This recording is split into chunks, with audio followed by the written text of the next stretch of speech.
Hello, everyone. This is Lakai Newman with SoDA. Thank you for joining today's call. Today's discussion will explore how 3 agency leaders evolved and grew from a specialized web design agency to become a more integrated strategic partner, helping to drive everything from brand positioning, customer experience, product design, and much more. In partnership with Maven Link, we're joined by SoDA members Andy Parnell of LaneTerralever, Carlos Ferro of Zemoga, and Trevor Carr of Noise Digital, as well as today's moderator, Tom Beck of SoDA. We are recording today's call to return highlights to you and your teams. Please feel free to ask questions, share your thoughts and reactions in the Zoom Q&A or chat feature, and we'll do our best to address all questions and we'll capture ideas for future discussions as well. With that being said, we'll get started and I will turn it over to Tom. Thank you, Lakai. Thanks everyone for joining us today. Appreciate it, and big thanks to Andy, Carlos, and Trevor for joining us. It's great to see you guys. As Lakai mentioned today, we're gonna chat a little bit about the competitive landscape, but also about how agencies have moved themselves into more strategic positions with their clients. And I'm really excited about today's conversation because these three, these three speakers and these 3 agencies have all come from very different roots and backgrounds in terms of where they evolved from. And they've also evolved into different places. And so even the notion of calling them all agencies isn't necessarily true to the extent that Trevor's business has moved into the realm of a data consultancy. But the other piece is that, these guys have all been around for 20 years or more. Zemoga about 20 years, and I know Trevor about 23 years, and Andy will tell us a little more, but LaneTerralever has been around for a long time. So these businesses have also seen more than 2 or 3 waves of kind of technology change and shifts in the landscape. And I think, as all of you know on the call, the digital landscape, particularly over the last 15 years or so, has been sort of tectonic in nature, where these movements in these shifts kind of create a new landscape by folding the surface back on itself. New peaks, new valleys, kind of new territories, an open field to run in. And my hope for today's session is that, you'll get a little bit of insight on the current competitive landscape, but again, from 3 pretty different perspectives. They're not all competing in the same market. So you get a view of the competitive landscape from 3 different perspectives.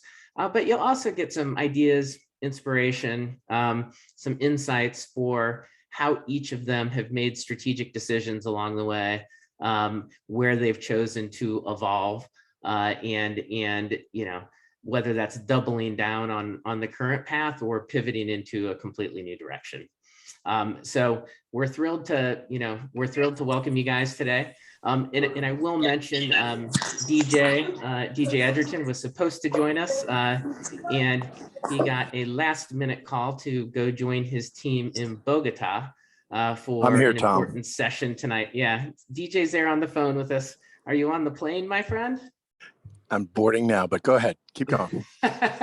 So DJ, thanks for joining us. But so we appreciate Carlos pinch hitting at the last moment. So without further ado, gents, I'm going to jump right in and we'll get this conversation going. Last thing, just for the audience and the group, feel free to post questions along the way, either in the chat pod or kind of the Q&A window. Lakai will be monitoring those, and we'll get to them in due course within the conversation. So let's start with just a simple question, kind of the background of your business, kind of the founding principles of it, but then focus a little more specifically on maybe the last 3 to 5 years, moves, decisions you've made to kind of strategically kind of reposition yourself. And DJ, I don't know if you've got a minute, or if you want to jump in on this, let me know. We could start with you, since we've got you maybe for 5 or 10 minutes. If not, I'm happy to start with Carlos too. All right, DJ's still on mute, no problem. Carlos, why don't we start with you? Just give us a little background context on Zemoga and kind of the journey there. Totally. So Tom, yeah, thank you. And thank you everyone. Carlos Ferro, COO, partner at Zemoga. I've been here 13 years, as Tom mentioned, close to 20 years now as a company and incorporated. We started as the traditional agencies do, more on the production services side. We really initiated from the vision of DJ identifying that talent from Colombia. We pioneered the services out of Colombia back then. And it was traditionally more servicing other agencies in the digital that was booming at that point. And that evolution really took us to, at one point, say, we can be a digital agency in full, right? We don't just have to be the digital production. We can have the SEO, the SEM, the strategy. So we had teams in the States and Colombia under one roof, you could say, figuratively. As the years evolved, the competitive landscape obviously became, tougher. A lot of big players joined. Our value we saw really came from the strength and the core skills of our team, right? How we were able to deliver on things and that disconnection sometimes between the US and Colombia. We sat down with DJ and we identified that the best path forward for us was to focus on that. How can we deliver on all the digital needs for our clients without having to, you could say, presume that we could identify the big idea and all the usual big agency type ideation, but actually make it happen. So that evolution took us from, first supporting other agencies, becoming a digital agency, and now more of a digital consultancy, the digital capabilities firm, where we truly empower product organizations within our clients and the technology arms to build, better for them. That's basically who we are today.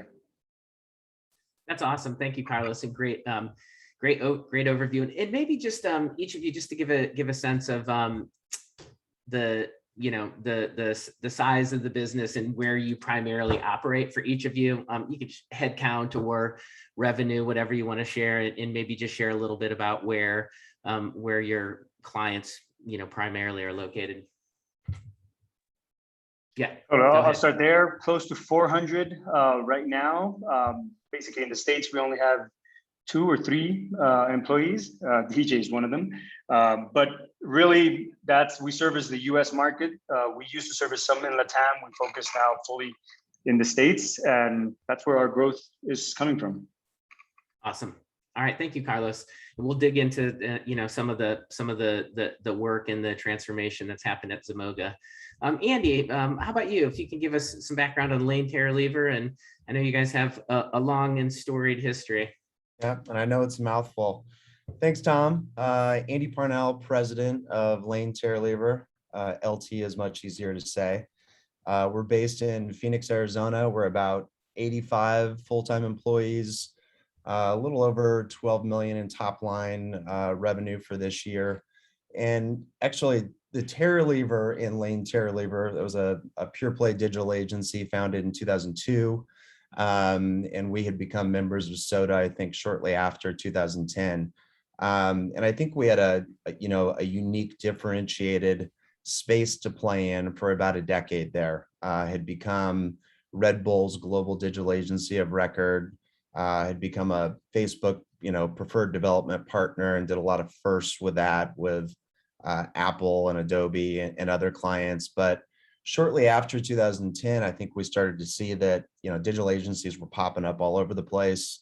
What we were doing was no longer unique. And we were having a hard time keeping our larger clients. So more of the Fortune 500 clients we had were really looking for more of a full service integrated agency or one neck to ring. And we didn't do a lick of traditional, no brand strategy, no content strategy. We built great websites and apps, but that was about it. So in 2013, we merged with EB Lane, forming LaneTerralever. EB Lane is a long-standing, actually the first agency in Arizona, founded in '62, and created a pretty large integrated agency. At the time, probably a little over 100 people at the agency. And for a while that was working out pretty well for us. There's a lot of brand equity with both Terralever and EB Lane. So bringing the two together made some noise, and it worked out pretty well. Fast forward to probably 2.5 years ago, we're finding in order to meet our, our growth plans, just having a good reputation in Arizona or the Southwest wasn't enough. We really had to start doing things and becoming much more focused on categories that we thought we had a unique advantage in more nationally. So for us, it's education, healthcare. There are about 3 to 5 that we thought we could do really well in. So we really started to focus in on categories that we thought made sense for the agency. And we've been doing that for about 2.5 years, and it's produced a lead gen engine that's a little bit more predictable than just word of mouth or basing everything on reputation. And this year, the main transition and focus for us is we're starting to create a CX collective. We made our first acquisition a few months ago. Hasn't been publicly announced, so I'm not at liberty to talk about it, but a large national global consultancy focused on CX, content, and social. And we're talking to 2 or 3 others. We think we have one that's pretty well locked down. So we'll be formally announcing that CX collective probably in the next month or 2. But that's really the next 3 to 5 years of where the agency is going. Awesome. Thank you, Andy. Let's switch over to you, Trevor. Give us a little bit of background on Noise and in your current incarnation of the business. Thanks, Tom, and really great to be here speaking to everyone again. A little background, my name's Trevor Carr. I'm the CEO, founder of Noise Digital. I started Noise way back in the olden days in 1998. We're currently at around 42 at Noise, and we're about 30 people at Fastloop, which is a subsidiary company that we sort of spun off based on the pivot and the evolution of the business that we're talking about today. So the main sort of evolution of Noise, I guess, came about from becoming really a website developer back in the .com days. We're building pretty basic Flash websites. Everyone remember Flash? That was our preferred mode of development, generator and all those great things. And we made a lot of money building $1 million, Flash websites. So the .com crash forced us to pivot because all of our customers went bankrupt in about a month. So at the time, around 99, 2000, 2001, Noise was around 110 people, just tons of developers pumping out websites. Again, the .com crash sort of forced us into some hard decisions. And then we evolved into what, a lot of us were and are to this day, which is more of a full service digital agency that provided more advertising services. So an advertising agency with digital capabilities is essentially what we were for, about a decade. My background is in media. So I got my start on the media side in LA, where I was the director of new media, which shows my age. So lots of DVDs and CD-ROMs, animated GIFs on the homepage of Yahoo and all that fun stuff. But one of the things that media provided me was the desire and the hunger for results and understanding the impact of the types of pieces of content that we're putting out into the world and whether it made a difference. So that has always been in the back of my head.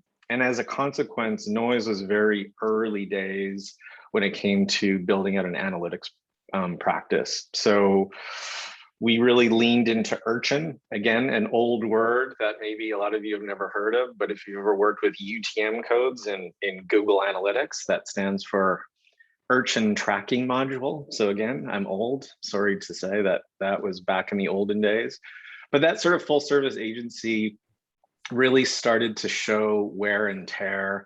And again, I remember, joining SoDA, being excited to kind of talk to everyone. And what I started to see around 2014, 15 is sort of the big holding company agencies catching up, new entrants into our market, sort of dabbling around the edges. So the consultancies and the SI systems integrators. And every year I usually do a state of the nation for the agency, which describes sort of what we need to do better, some of the technology we need to kind of lean into. So it's like the year of mobile, it's the year of social. And I remember in 2015 thinking to myself, digital is not really unique anymore. That's not a key differentiator. And so that was a bit of a nexus for Noise, where we started to think about what we were going to do to pivot the business to sort of see around some corners, become less commoditized and more high value to our clients, which is what we eventually did around 2016, where I ended up making some hard decisions. You know, maybe among the three of us, ours was the hardest pivot, because I actually fired, you know, half of our clients, kind of rescaled the entire agency, removed services like creative, advertising. We have no web development. We don't build websites. We don't build platforms, nothing like that. We leaned into what we were always good at, which is programmatic advertising, advanced analytics, and systems integration when it comes to marketing technology. So we all obviously had some dark days, and it was a tough transition, but obviously we are where we are because we made some kind of hard decisions. But we kind of evolved now, as Tom mentioned. We don't even like to use the A word. Agencies are a dirty word still. So we're trying to position ourselves more of a data consultancy, helping clients action first party data in the paid and owned earned ecosystem. Awesome. Thank you, Trevor. You know, so a little context on, I mean, what we're hearing here, and I misspoke a little bit in the beginning, because I think that the three agencies started in similar places, we'll just say, in terms of, you know, digital agencies focused on kind of design and development of websites, advertising campaigns, et cetera. And, you know, we've seen three kind of distinct evolutions, you know, in the case of LT, an expansion of kind of capabilities into a full kind of integrated agency model. You know, in the case of Zemoga, digging deeper into the digital UX experience design roots, and almost going into a digital transformation, product design and development. And I know that's not all that you guys do, but you have a big footprint there. You know, and Trevor, you know, pivoting even away from some of the design and creative and development pieces and going deeper into the data analytics side. And so it's kind of fascinating to see that evolution. And I want to use that as a way to kind of talk about the competitive landscape in from each of your viewpoints, you know, how you see it, but also chat a little bit about maybe some other alternative realities you envision for yourself or you considered along the way. And so I'm going to jump back to you, Andy, and, you know, first, if you could tell us just a little bit about the integrated agency landscape right now, how you guys see it, kind of how you're navigating it. You know, do you see yourself, you know, competing mostly against other integrated agencies, or is it, you know, is it a combination of integrated agencies plus lots of specialty agencies? Because I know you guys have a lot of capabilities. So I'd love to hear how you see that, maybe where you're feeling the pressure, you know. Yeah, it's both. We more and more we go up against, you know, agencies in our backyard less and less. So we're going up against more national or regional integrated agencies, or, to your point, specialty agencies. You know, if we're pitching a $1 million enterprise site, we might be going up against one of the large global technology companies that has 10,000 employees, and we can't compete at all when you look at the scale that they can bring to the table, and I think one of the biggest areas of competition for us in the last couple of years has been in-house. You know, client side they've increased their skills, particularly in the area of production type services, where they have large in-house teams. So where we used to have a bank of production artists, you know, we don't really need that anymore, because a lot of that stuff is being handled in-house now. So as we started to look at it, and the reason that we're moving now towards more of a CX collective type path, you know, the acquisition we've already made brings to the table a group of high-level consultants that, you know, basically do strategy engagements across CX, content, social. But after they're done providing recommendations, somebody else is coming in and getting that execution work.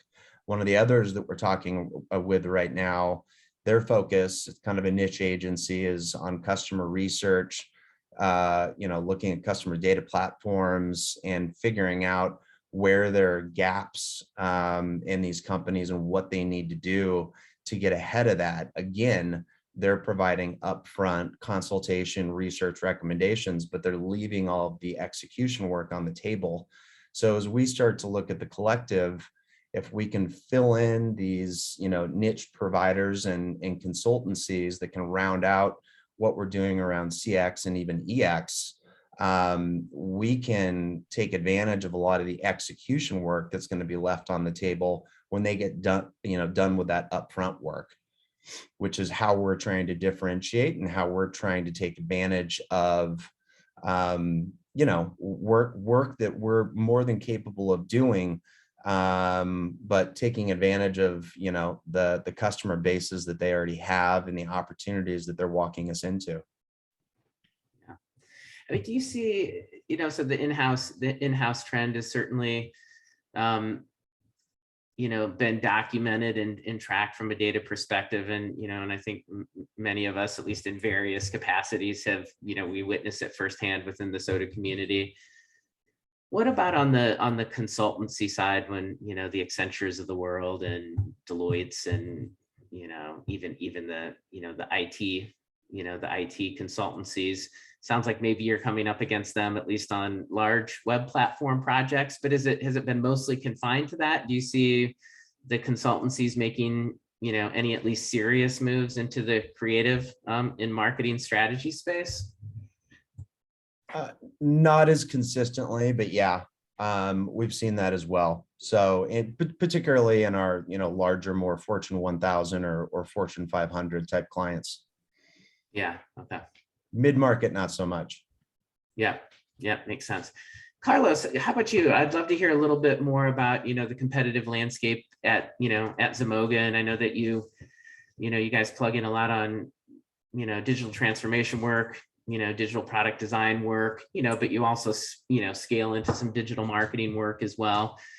Tell us a little bit about the competitive landscape for you guys, what you've been seeing, maybe where you're feeling the most pressure.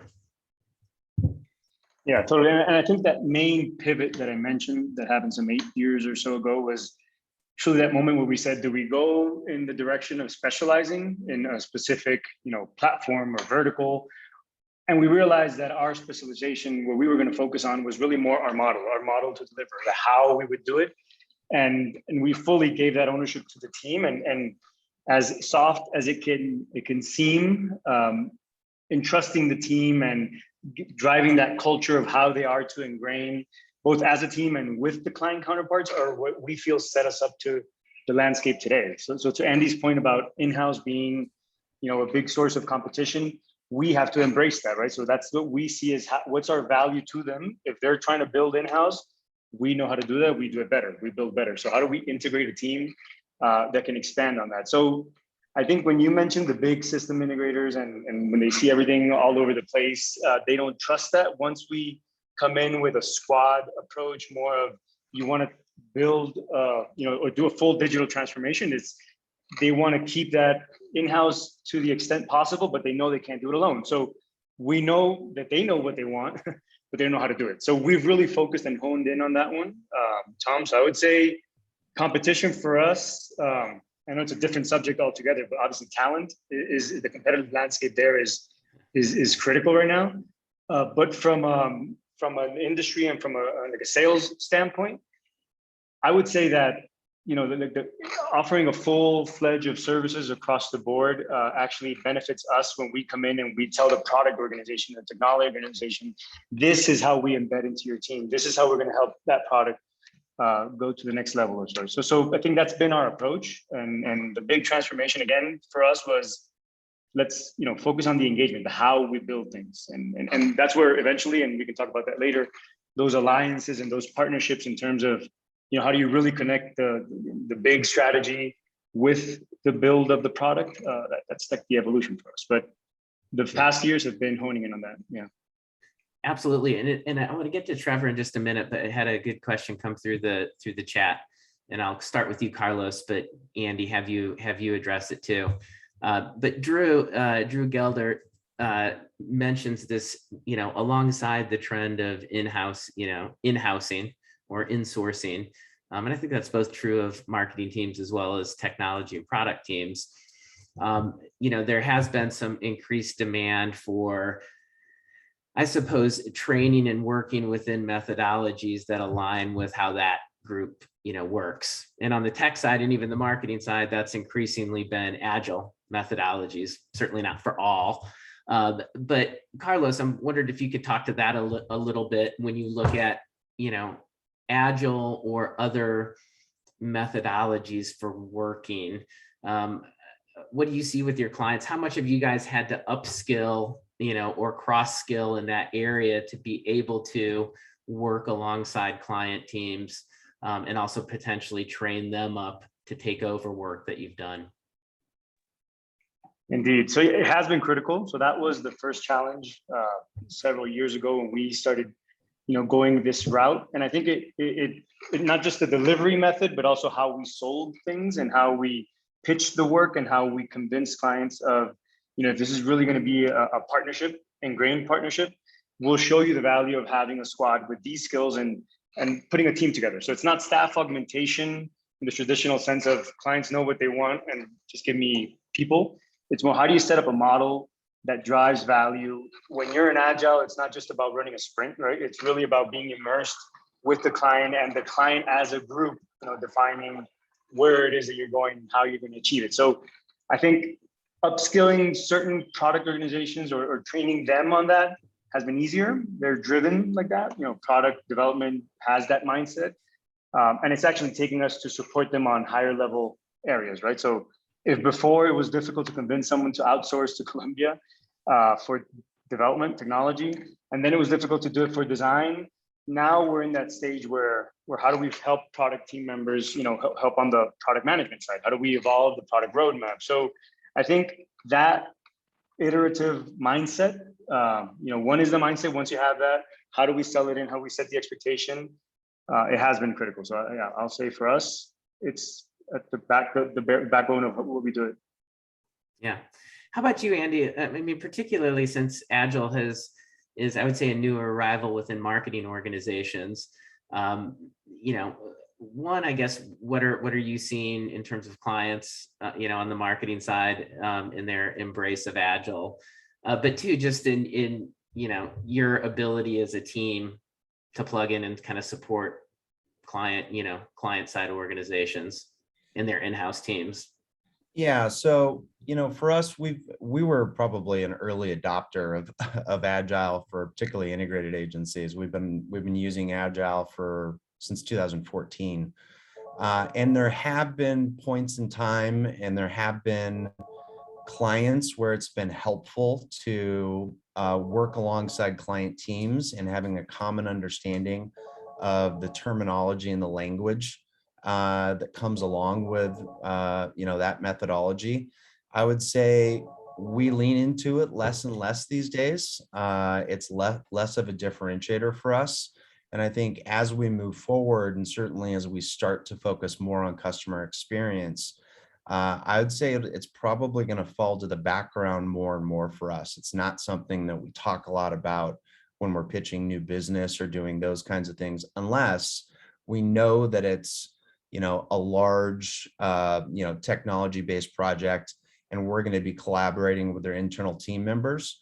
We'll slightly change up our pitch and focus and talk about it a little bit more, but only if we know that going into a deal.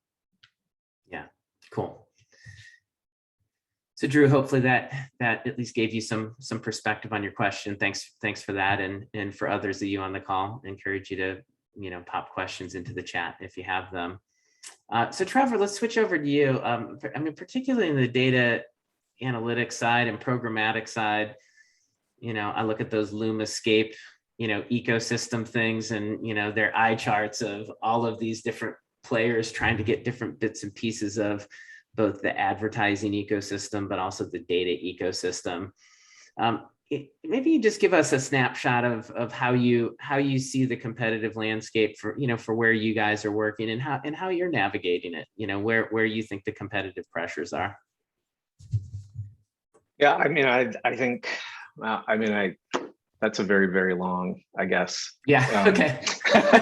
I'll break it down. Give me the new media answer to it, not the old media.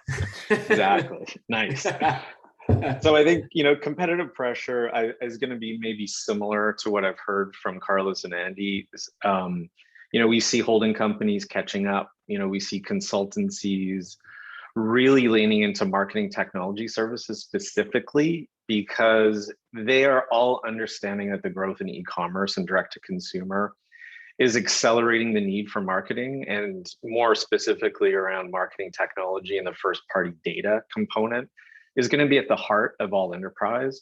And that's sort of where noise comes from. We see marketing as that profit center versus the cost center. So, when we're competing against accounting firms, they are really having those C-suite connections, which is difficult for agencies like us, obviously, to kind of penetrate. But I mean, we are seeing SIs like Infosys, so, multi-billion-dollar companies coming into our space as well.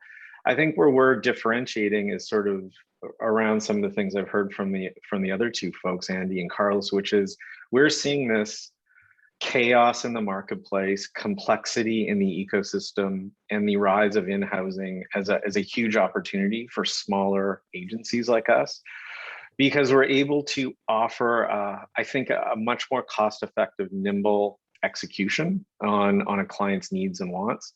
So I think we are competing head-to-head against Deloitte. And usually what we have seen is they win the consulting part of the business. They hand over, a 500 slide deck, and then they can't figure out how to execute. The client comes back to us, we throw the deck into the garbage and we start again, and the client gets to pay twice. So I think clients are figuring this game out now with consulting companies. So we're winning more business against giant consulting companies. So that's one good thing that we've seen over the last 6 to 8 months coming out of COVID. The other thing I was going to mention is we've really leaned into our technology partners. So we kind of picked some horses in the Lumascape. We feel pretty strongly that you got to kind of pick the people that you think are going to win the race. In our particular case, we think it's going to be the monopoly of Google, Salesforce, Amazon, Shopify. Those are the people that we've been betting on over the last 5 years.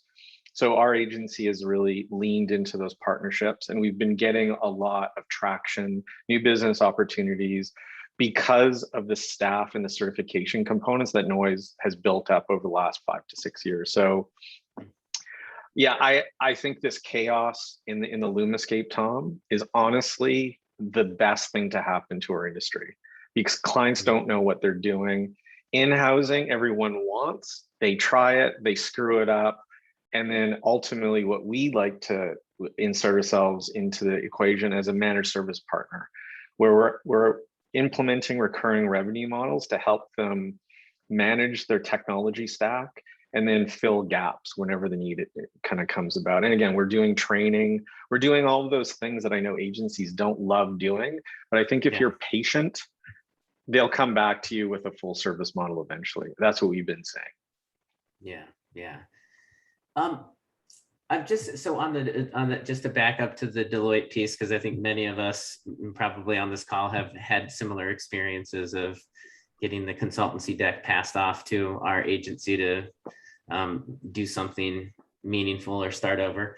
I was just curious on the pricing model for those guys now. Are they at like $1 a slide, $2 a slide for a strategy phase, $3 a slide? What are you seeing on your end? about a buck a slide. About a buck a slide, Andy. So maybe 500K. No, I was just saying north. Keep going. So I want to pivot just a little bit into the technology piece, and Trevor, we'll stick with you for a minute and then come back to Carlos and Andy. I mean, so technology is at the core of what all of our agencies do in terms of either building things or delivering work. There's increasingly a push in terms of either proprietary technology that we're developing to run our organization smartly, or to deliver, capabilities, more smartly. And Trevor, certainly in the data side, that's lent itself well. And I know you guys have been, invested in, building technology, not just services. Can you maybe just talk to us a little bit about that, that piece of where we're building technology for your business, not building it for clients, but building technology for your business to make it something like services plus kind of fits into your, into your strategic roadmap? Yeah, I think one of the things that we looked at closely when we kind of made the pivot is to make sure that we were as efficient as possible with our time. Some of the things that we discovered as a media agency is that clients didn't value certain pieces of our service or deliverable offering. And ultimately, I don't know if it's similar for all of us on the call here, but those are the things that actually cost the agency a lot of money. So our sort of goal was to build out our own platform that we could lower the cost of delivering things like reports and like dashboards and analytics. So ultimately where we went with our business was we wanted to build a platform so we could lower incremental costs of delivering the services that we know we're going to have to deliver. But I think rather than looking at it from a proprietary product component, we were interested in building tool sets on top of existing stacks that we thought would be more flexible and that we could kind of build a bit of an ecosystem around it. So after many different iterations, we kind of picked Google Cloud as that sort of ecosystem that we built tool sets on top of that Noise still uses to this day. Those tool sets allow us to plan, execute, and report on digital media campaigns. But more importantly, it gives us an automated way of building attribution frameworks. So typically an attribution framework takes a ton of time, a ton of resources. Clients love them, but they don't want to pay for the actual cost. So we've managed to kind of push the cost down on that. But the product itself that we built, which is called FastLoop, ultimately ended up being a company and a completely different entity unto itself. So we made the decision a year and a half ago, 2 years ago, to split off FastLoop into a completely separate entity. It's got its own P&L, its own CEO, and they are only dealing with enterprise advanced analytics projects with cloud. So they've become Google Cloud, Azure, AWS certified resellers. So that's a completely side entity. But the great thing about us is we spent a lot of money on a product, we're using it, and that allowed us to get into a completely different service that's complementary to what Noise does, but it doesn't necessarily, overlap too much with it.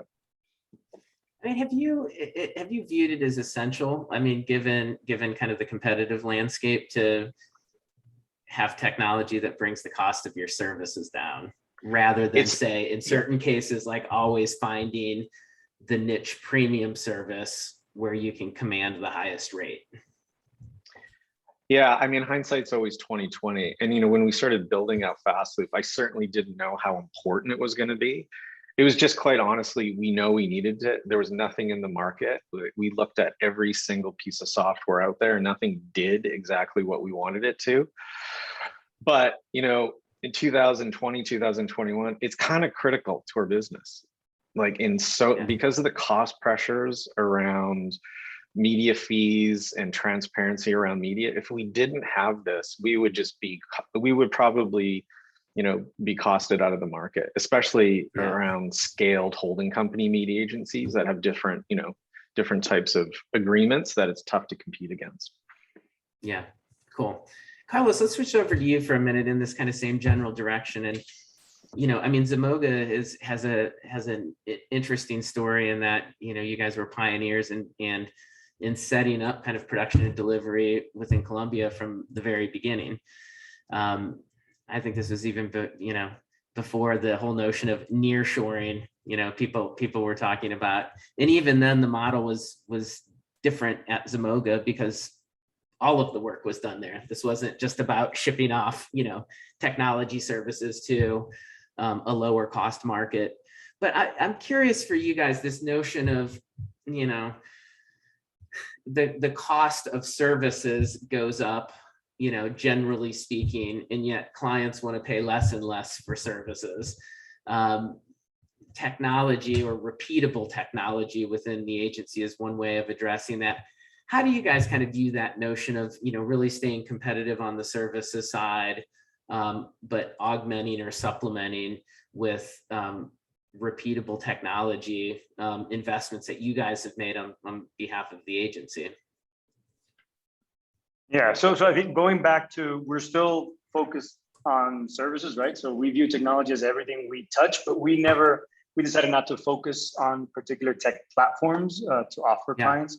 So when we come in, as I mentioned before, there's a strategy in place. Sometimes there's incumbents or the big integrators that pitch the client on that big expensive platform that didn't work for anything because they didn't know how to adapt it. So in some sectors, we have to basically rewire everything to what they have. So we're interested with how we're able to position that. But from a technology to bring costs down, I'd say the best area where we do that is our knowledge and expertise in the OTT streaming area. We're big players there, gold standards with Roku development. So we build accelerators more than actual products that we go out, because we find the same notion. So we never find the right product that has everything we want. But even if we were to build it, every client has something different. So we're still going to have to add professional services on top of that. But there are some core, you could say some core foundations that any technology platform needs. So we've focused more on that and just frameworks of how we adapt what the business wants, what marketing wants, what content wants into that product development roadmap. So again, we've focused primarily on the how of everything. And I think that's where we are, Tom, in terms of a company. And that's the flexibility that we've been able to position in the recent years. Yeah.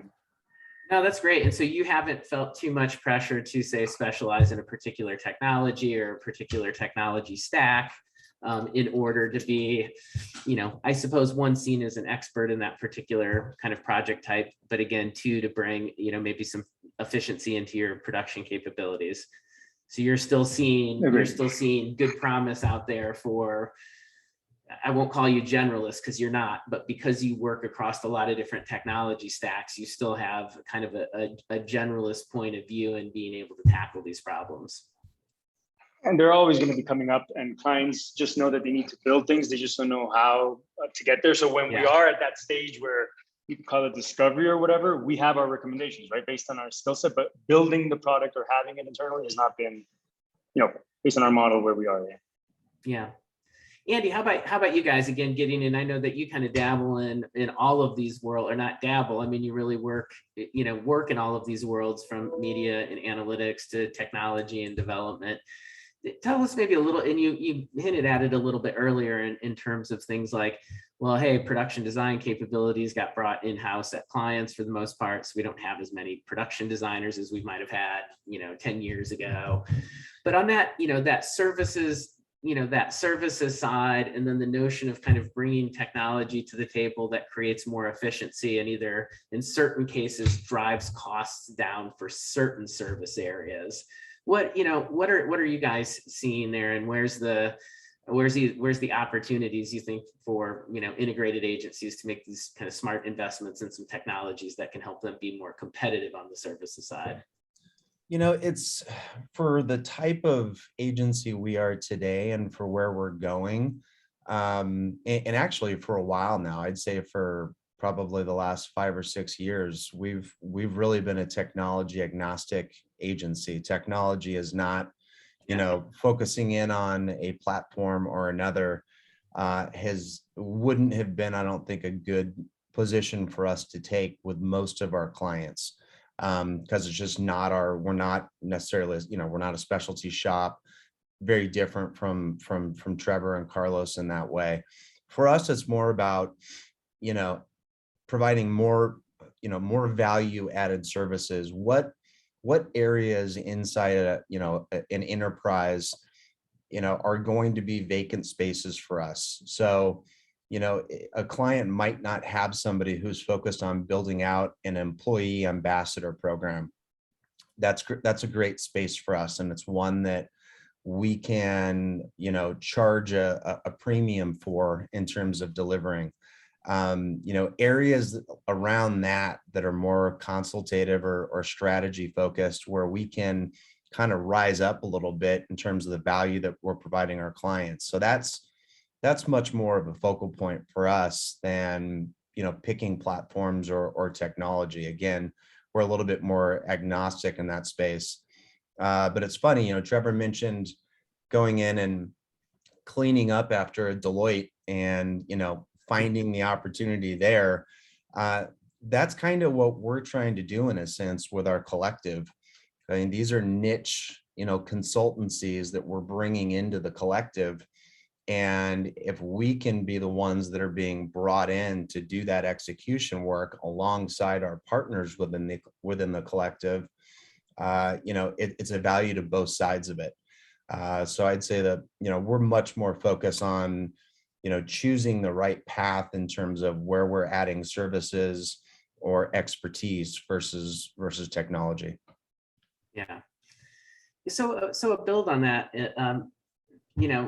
as you've all told your stories, and I know that this is true for, many in the digital landscape, and some of it has happened organically over time, but it's also taken a lot of hard work. All of you have moved from doing a lot of production in the early days, and maybe even exclusively production, just building things, working your way into a more strategic position with the client. And so, Andy, if you could tell us a little bit about, talk to us just a little bit about that journey to continue to kind of like work your way up the organization, be more strategic with your client, what that's required of you as an organization. And maybe from just a client perspective, what you're hearing or seeing for, your opportunities to continue to be a more strategic player for your clients. And I mean, certainly you've obviously hinted at it with this kind of CX collective, but if you could touch on that, both about the changes you've had to make as an agency.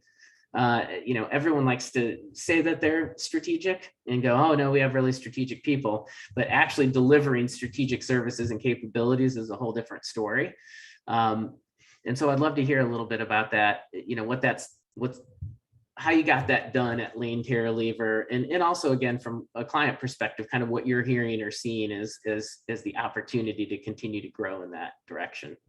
Yeah, well, I think one thing is just, and I'm not, one of the founders of LT, but in looking at the past couple of decades and the evolutions, we've made at LT and the changes that we've made in terms of our focus and our approach, not being afraid of change, I would say, is extremely important. As Trevor alluded to in his story, sometimes it's messy and sometimes it's not going to be fun, but you constantly have to be thinking about what's next and how are you going to evolve and how are you going to continue to compete with what's out there. I would say, looking at the CX collective aside, but looking at LT right now and what we've been focused on over the past few years, it was really in order to present ourselves as a partner that could actually move the needle and deliver services that competitive agencies couldn't do. For us, it was really focusing on categories that we had expertise in. So, education was one of those. And we thought long and hard about what those business categories would be, right? We had to have, very defined case studies and work that we could point to and results that we could point to that actually demonstrated our ability to be a good strategic partner for these clients. And in the case of education, we started to build that reputation and we started to stack on new clients in that category. And then we wanted to take a step further. We wanted to start providing insights to those clients that were based on primary research that we had actually conducted. So part of our marketing strategy for the agency started to include our brand strategy and research team, where we would go and actually do primary research and produce our own white papers so that we weren't just walking in saying, hey, we have 15 clients in the higher ed space, we know how to do this. but we had our own insights that we had put money into and developed on our own, looking at, non-traditional students and their journey and how that's changed pre and post COVID. We're about ready to start on a new research study in the higher ed space for graduate programs, and where the white space is there, and how we can target and be more effective from an enrollment standpoint for clients we serve in that space. So for the agency we are today, again, aside from what we're doing with the CX Collective, I think it was about just, putting more of a stake in the ground and putting more of an investment, so that when we show up to a pitch, we're not just going through, a roster of clients. We're actually pointing to and utilizing our own research and our own insights and talking about what we're going to do for them. Yeah, for sure. How about you, Carlos? Same thing. I know you guys, you're a critical and a lead strategic partner, sometimes embedded with product teams, working with marketing teams. Tell us a little bit about what kind of shifts you needed to make at Zemoga to move from that mindset of, just delivering and being able to really kind of operate strategically with the client. But then also what you're hearing and seeing from clients on your side, and your opportunity to continue to move on that path and be more strategic, for the clients that you serve. Totally. So I definitely still feel and strongly feel that ownership that we entrusted on their team, it's what's taking us to where we are. And I think the value that clients see is that, they talk direct to the team proposes. It's not pitching Zemoga or your agencies solely on the awards or the certifications or the whatever we have, the credentials, but actually just how it is that we're going to, support you in that roadmap. I think showing them the path, showing them the what we see is the value of this, what you'll see in a sprint or 2 or 3 month sprint or whatever you want to call it, but actually showing how you're going to get there. That has positioned as well. And with our larger clients, some that are hundreds or so in FTE size, they are really looking at us as someone that can really manage that full capacity. I know Trevor mentioned, the managed capacity model, managed services. And I think getting to that point where we're able to become that center of excellence for some of our clients on everything that is front end related for their products, shows that thought leadership and shows that when we start an engagement, we start proposing, we start bringing the ideas forward. And for us, it's different, right? From our model, it's been traditionally remote. And that was a challenge. Today, that's not a challenge, it's a value that we have, and everyone is able to contribute. So if it's a recommendation of any sort, it's pick one area where your team is add values in day-to-day. And for us, it was really in that flexibility in building what a client wanted. So we never had that ego, you could say, of this is the right idea, this is the insight tells us this is what you have to do, don't take no for an answer. It's finding a way to get them there gives you that longer term engagement, and eventually gives that trust of these are the guys that do it. So I think that's been the approach, Tom, that we've followed. Have you felt like you've had to either upskill the teams strategically, or bring in new capabilities, or different capabilities than you had in the past? Whether it could be things like, see people who've been product managers or product directors, in-house at a client team, or, whether they had strategic planning capabilities on the product side.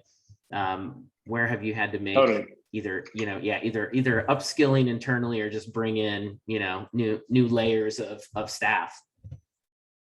Yeah, no, it makes total sense. When we made that shift where everything is basically in South America now, we don't have account managers in the States, you could say, that could walk the halls if we were able to do that today.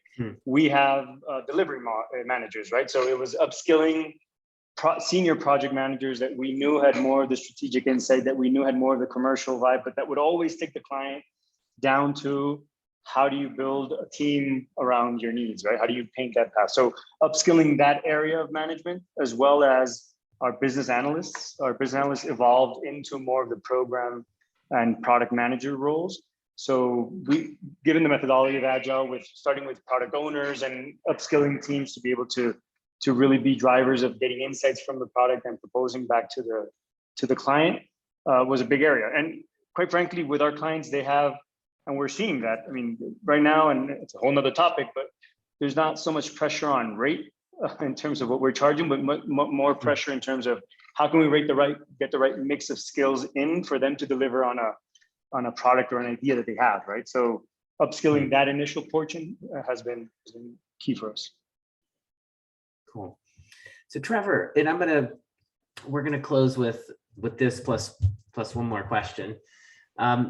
So I'd love to hear from you on this notion of how you've kind of continued to upskill strategically and even create the space. I mean, I think that's one of the challenges when we're constantly just delivering work for clients, the notion of getting ahead of them and getting strategic for them.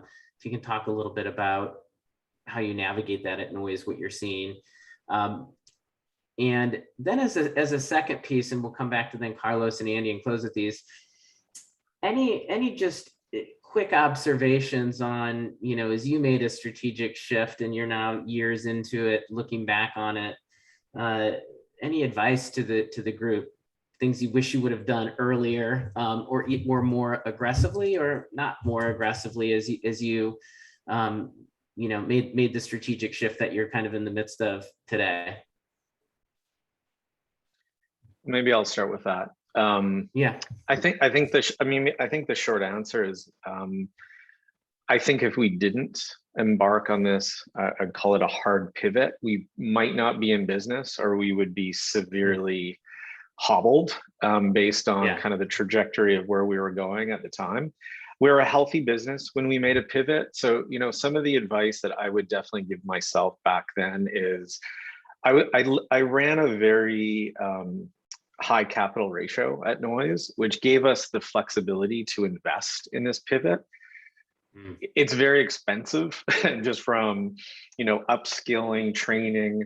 You're going to have to take a hit on revenue. Those are the things that you kind of need to keep in mind before you embark on this. So, sit down with your team, strategically cost out what it's going to take from a dollars and cents perspective to pivot or to shift.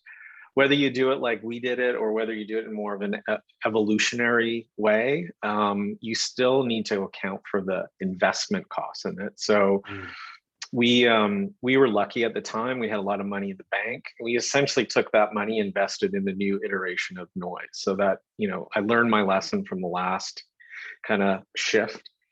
I can't remember the other question, but I think it had something to do with upskilling or just, yeah. So for us, because again, we went for the hard pivot and again, fired customers, completely removed a lot of the services. We went through a big turnover, like a huge turnover in staff, which honestly lasted about 1.5 years before we kind of completely reimagined how the agency org structure was set up.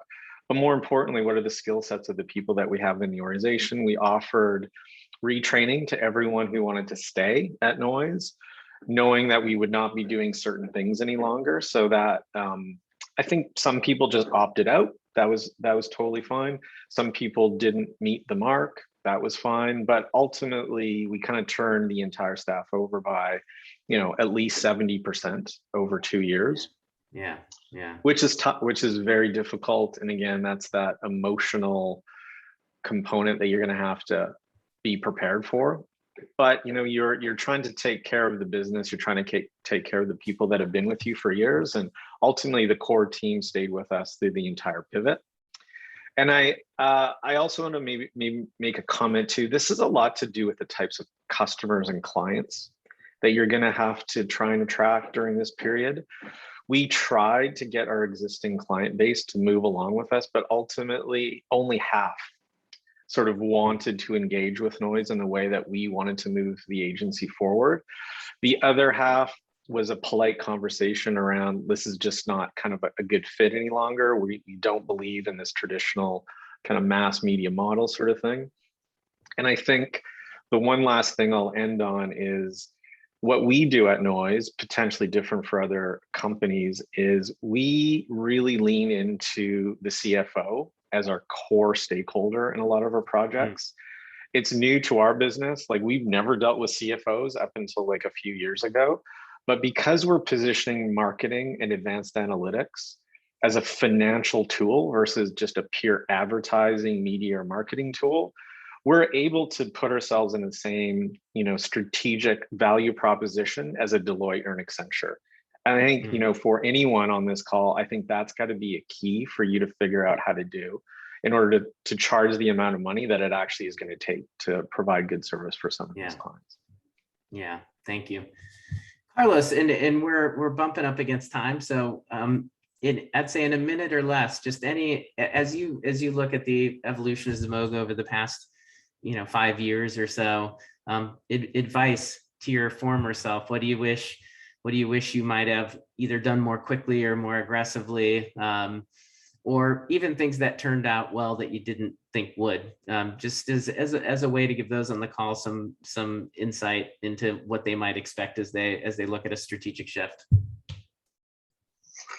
Yeah, I think for us, and I think to Trevor's point, I think it was, we consider it perfect timing. I don't know if that could be fully accurate or not, but I think it gave us that background of being agency, of knowing the world and knowing how we would focus on this. But thinking of the last 4 years or so, I think I personally am in my role hyper focused on the how, right? Like, what's the methodology? What's the approach? How are we going to pitch this in? And with DJ, we didn't really invest on the sales side of how this was going to be sold. So the organic traction started the past 3-4 years, and it's been very healthy. So there's something there, but accompanying that with more, for us, it's reference and referrals, everything, right? That's what we do. As I mentioned, there's only 3 employees in the US. So as we made that shift, we also needed a parallel path of how is it that we're going to market this new model, this new approach of doing things, and not just heads in with clients and seeing how to pitch, So I think that's if you want to accelerate that. So if we were to be bolder, as you mentioned, I would have focused more on that. So investing more heavily earlier on in marketing, is that what you're saying? And really marketing of this positioning of this model, and not just wait until it's finally, we're agile in nature and we just waited for that until the end, right? So I think that's something that we could have done earlier. Yeah, for sure. How about you, Andy? And you guys have obviously been through several iterations, and you're at the front end of a new one. But just any quick thoughts, advice, reflections on as you confront kind of decisions of making strategic shifts or new investments, advice to your former self or advice to the group. Yeah, I mean, embracing change and the chaos that comes along with it, and most of the time we know when it's time to do it. And sometimes I think we've waited maybe a year or two past when we thought it was actually the right time, because it can be, you can look at where you're at today and go, God, we're healthy, good profit, like things are going well. But, if you do strategic planning every year, and if you're talking about these things on a regular basis, you know when it's time to start making that shift. And I think for a couple of the iterations we've gone through, we maybe could have done them a little bit sooner, like this category focus that we have. And to Carlos's point, a lot of it was investing in marketing and sales and actually putting dedicated resources and people behind that. I wish we would have done that a couple years sooner. And, I think that's the biggest thing. Oftentimes, when it's time to do it, but right now, I could point to us right now. Right now, things are going good. We've battled our way past COVID, and we're actually in a better place now than we were pre-COVID. And we had, we lost 35% of our top line right after, because we have so many clients in the entertainment space. So right now, you could say that, why are you making a change and why are you investing in this longer term strategy around the CX Collective? Because you're doing well right now. And that's oftentimes the time to start, embracing the change and starting to lay the plans for where you're going to be going 3 to 5 years from now, is when you're actually in a good spot and you can afford the time and headspace to do it.